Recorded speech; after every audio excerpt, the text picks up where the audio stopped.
Hey everyone, it's Chad. I figured I'd put this together for my friends and family just to give you a better idea of what I've been going through.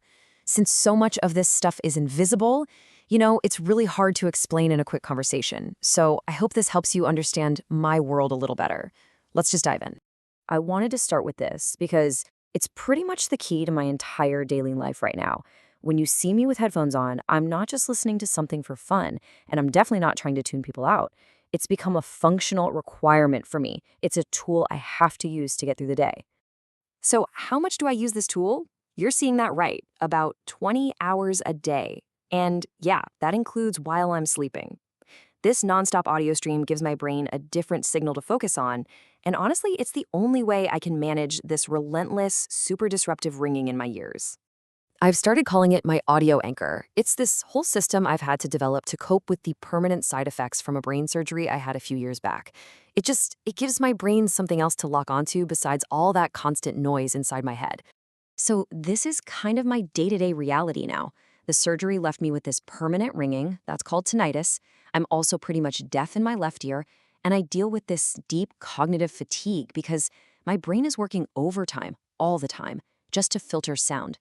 It also means that chaotic places, like a busy restaurant or a party, can get completely overwhelming really fast. But to understand how I got here, we really need to go back a few years.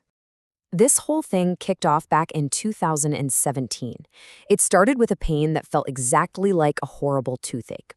But the really confusing part was that I went to multiple dentists. They took x-rays, and they could find absolutely nothing wrong with my teeth. And that search, man, it was so frustrating.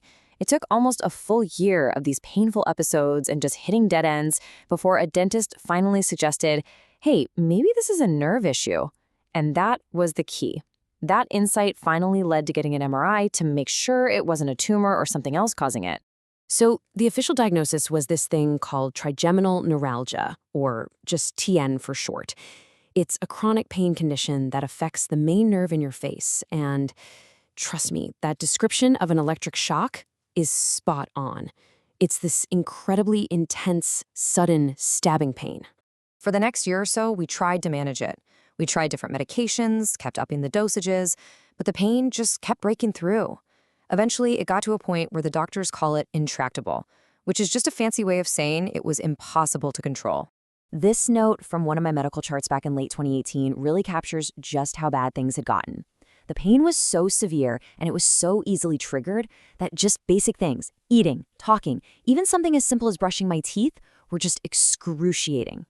At that point, we'd run out of road with the medications. The only real path forward was brain surgery. It's a procedure called a microvascular decompression, and the goal is to go in there and physically relieve the pressure on the nerve. So in March of 2019, I had the surgery. And I gotta say, in terms of fixing the trigeminal neuralgia pain, it was a 100% success. I got 5 incredible years completely free from those electric shock pains. It was absolutely life-changing. But that success came with a pretty big trade-off.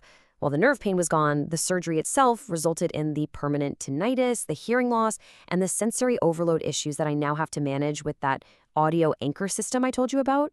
For a long time, that trade was manageable.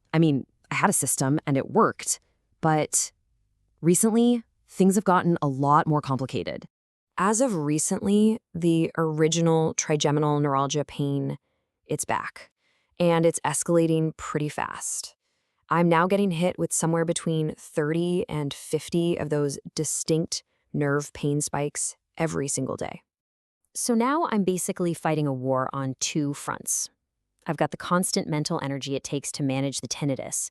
And, on top of that, this returning nerve pain. These pain spikes cause what I call focus lapses. It's like a moment where my brain is just completely consumed by the pain. And for safety's sake, that's why I've had to stop driving. So, all of that brings us to today and to what's next. With everything going on, you might be wondering, okay, so what's the goal here? And it's not just about getting through each day. It really requires a clear, very strategic plan. My primary goal right now is to very carefully document how often and how intense the pain is. That gives my doctors a clear, undeniable baseline of what's happening. I'm trying to keep my medication dose stable to avoid that cognitive fog that makes managing the tinnitus even harder. And really, the whole purpose of all of this is to build the strongest possible case that a second brain surgery is the necessary next step. So that's the full picture of where things are. I wanted to share all this with you because, well, it's not a story about defeat. Not at all. It's about resilience and about the determined, strategic work of managing an invisible illness so I can get the care I need. Thank you so much for listening. I really hope this helps you understand a little more about everything I'm navigating every day.